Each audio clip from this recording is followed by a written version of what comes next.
Tim foi vendido por 150 mil euros em 2008. Ele foi adquirido pelo colecionador de arte alemão Rick Rankin. Tim ficou com 1/3 desse valor, um investimento estranho. E isso não é tudo. Segundo o acordo, quando Tim morrer, sua pele será removida das suas costas e colocada em uma moldura sob um vidro. Enquanto isso, ele passa dias sentado sem camisa em museus como se fosse a peça de uma exposição. Seu trabalho é basicamente ser um quadro.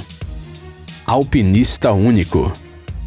Cale Maynard nasceu em 1986 e não era muito saudável. Ele tinha uma condição chamada de amputação congênita de membros, ou seja, o bebê Cale não tinha pernas nem joelhos e também não tinha braços do cotovelo para baixo. Apesar disso, o menino sempre foi uma criança muito ativa e adorava praticar esportes. Ele praticou em épocas diferentes futebol americano, luta livre e levantamento de peso. Sim, tudo isso sem braços e pernas. O sucesso não veio imediatamente, mas veio. As várias vitórias em competições, em lutas contra rapazes comuns e saudáveis deram ao Kyle ainda mais força de vontade. Em 2004, ele foi nomeado o melhor atleta com deficiência, ou seja, recebeu o prêmio ESPY. E isso foi apenas o começo. Kyle se formou em uma universidade, escreveu um livro e hoje em dia trabalha na esfera social. Ele faz discursos motivacionais, se reúne com pessoas com deficiência física e desenvolve seus próprios programas de reabilitação. Mas isso não é tudo. Esse homem absolutamente incrível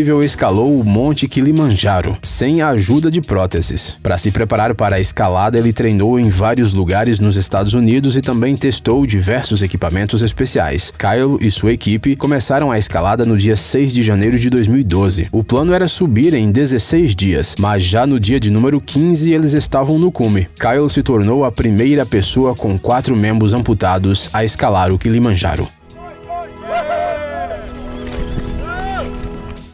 Homem branco e vermelho.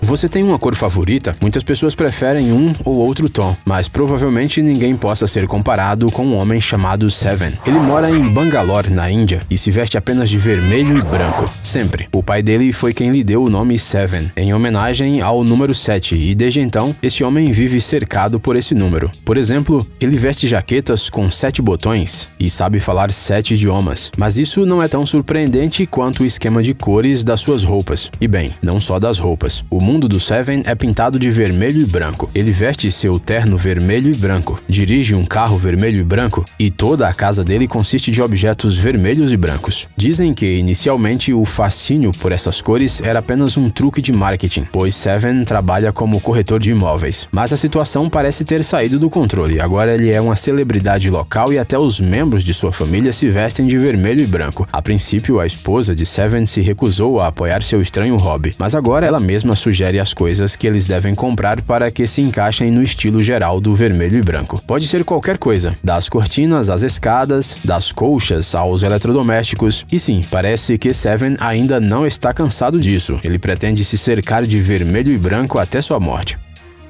Fuga incrível. Ao longo da história, não são poucos os exemplos de fugas da cortina de ferro. Assim era chamada a barreira de informações de política e fronteiriça da Guerra Fria, que isolava a URSS e outros países socialistas do Ocidente. Muitas pessoas queriam fugir dali e estavam dispostas a tudo, até mesmo arriscar sua vida fazendo algo completamente insano. Você consegue pensar em uma pessoa que pularia em uma linha de energia de 380 mil volts provenientes de um reator nuclear e ligando um país ao outro, tudo no meio da noite? Com um vento forte, chuva, disposto a morrer a qualquer segundo. Não consegue? Bem, o Daniel Paul fez tudo isso. Em julho de 1986, ele fugiu da República Tcheca, antes conhecida como Tchecoslováquia, para a Áustria. Para fazer isso, ele usou fios de alta tensão como tirolesa. Simplesmente não havia outra opção. Juntamente com um amigo conhecido como cientista louco, Paul entrou na zona militarizada perto da fronteira milagrosamente sem cair nas mãos dos soldados. A morte estava esperando por ele em toda parte. Centenas de pessoas já tinham morrido tentando escapar, mas nenhuma delas tinha dado um passo tão desesperado. Isso porque aquilo parecia uma loucura completa, sem chance de sucesso, pura estupidez. Mas Paul e seu amigo conseguiram fugir para a liberdade. Não é de surpreender que a história dessa incrível fuga tenha rapidamente se tornado uma sensação em todo o mundo e continue sendo emocionante até hoje. De caiaque pelo oceano. Atravessar o oceano não é uma tarefa fácil, demorou muito tempo para a humanidade aprender a fazer isso, mas hoje em dia as pessoas finalmente são capazes de construir navios verdadeiramente duráveis, capazes de suportar o poder dos elementos da natureza. Mas para dirigi-los, você precisa de uma equipe de marinheiros experientes, de pelo menos algumas pessoas, porque lutar sozinho contra o oceano é simplesmente impossível, certo? Diga isso para o caiaquista polonês Aleksander Doba. Este aventureiro de 73 anos cruzou o Oceano Atlântico mais de uma vez. Na verdade, ele fez isso 3 vezes, usando um caiaque comum. Essas viagens são consideradas as mais longas navegações de caiaque em águas abertas. Não é de surpreender que Alexander tenha sido nomeado o Aventureiro do Ano pela National Geographic em 2014. Repetimos, caso não tenha entendido, ele atravessou o oceano 3 vezes em uma pequena embarcação, usando nada além de um remo e suas próprias mãos. E numa idade avançada. Alexander também saltou de paraquedas 14 vezes e pilotou planadores por um total de 250 horas. Ele anda de bicicleta e leva um estilo de vida bastante ativo, portanto, está em ótima forma. Parece que nada pode impedi-lo de conquistar o oceano. Mesmo quando Alexander foi atacado e roubado em uma de suas viagens, ele não abandonou a ideia de atravessar o Atlântico. Quem sabe, talvez um dia ele conquiste também o Oceano Pacífico. Derrapagem no arranha-céu.